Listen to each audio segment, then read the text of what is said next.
এই যে রেসিপিটা আমি শেয়ার করছি, এটা জাস্ট রুটি, পরোটা, লুচির সাথে জাস্ট জমে যাবে, আর কিছুই দরকার হবে না। তো কড়াইতে প্রথমে আমি রসুন আর লঙ্কাটা দিয়ে দিয়েছিলাম। তো ওটা মোটামুটি একটু নাড়াচাড়া করে দিয়ে দিলাম পেঁয়াজ কুচি আর ক্যাপসিকাম কুচি। তো এটা একটুখানি জাস্ট লবণ দিয়ে নাড়াচাড়া করতে হবে মোটামুটি ফ্রাই হয়ে আসা পর্যন্ত। তারপরে ওপর থেকে একটু হলুদ দিয়ে দিলাম। এবার হলুদটা দিয়ে একটু নাড়াচাড়া করতে হবে, বেশি ভাজার দরকার নেই, যেহেতু ক্যাপসিকাম পেঁয়াজ বেশি ভাজলে ভালো লাগবে না। আর এখানে এই যে ডিমটা কেটে নিয়েছিলাম ছোটো ছোটো টুকরো করে।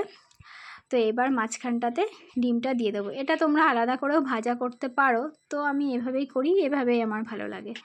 তো যাই হোক, আর ইজিলিও হয়ে যায়। তো এবার ডিমটাকে জাস্ট একটু নাড়াচাড়া করেই ওগুলোর সাথে ভালো করে মিশিয়ে নিতে হবে পেঁয়াজ ক্যাপসিকামের সাথে। তো এটা দিয়ে একটু ভালো করে নাড়াচাড়া করলাম। নাড়াচাড়া করার পর উপর থেকে একটু টমেটো সস দিয়ে দিলাম।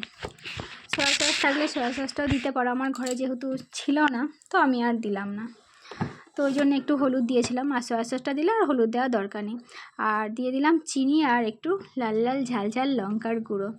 তো এটা দিয়ে মিশিয়ে নিলাম, মোটামুটি ভালো করে মিশিয়ে নিতে হবে। মিশিয়ে নিয়ে উপর থেকে ওই যে ডিমের কুসুমগুলো এগুলো দিয়ে দিতে হবে।